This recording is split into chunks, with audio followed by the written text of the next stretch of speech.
ধরে প্রস্তুতি দিতে এগিয়ে যাচ্ছে। এই মহাগণনাট্য শোভাযাত্রায় আপনারা অংশগ্রহণ করে বিশ্ব হিন্দু পরিষদ বজরং দলকে গর্বিত করে তুলুন। বিশ্ব হিন্দু পরিষদ বজরং দলের পক্ষ থেকে সকল সনাতনী ভাইদের জানাই রামনবমীর আন্তরিক শুভেচ্ছা অভিনন্দন। আমরা বজরং দলের তরফ থেকে বলতে চাই, আমরা অখণ্ড ভারত চাই, আমরা হিন্দু রাষ্ট্র হয়ে যাব। আমাদেরকে রুখতে পারবে না কোনো ভারতকে, কেউ রুখতে পারবে না।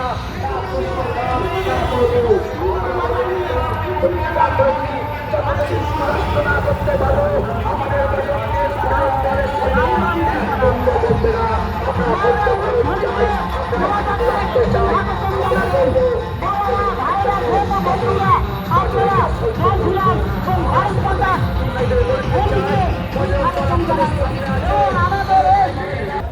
সহযোগিতা করবো। হরে কৃষ্ণ।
হিন্দু সমাজ একসাথে কথা বলুন, একটু ভাবুন। প্রয়োজনে পা দেবেন না, রাজনীতি করবার প্রয়োজন নেই। হিন্দুত্ব গড়ে তুলুন। হিন্দুত্ব যদি গড়ে তুলতে না পারেন, পশ্চিম বাংলা কিন্তু আবার জেহাদিরা দখল করবে। ভারত বহুবার ভাগ হয়েছে, আগামী দিনে পশ্চিম বাংলা ভাগ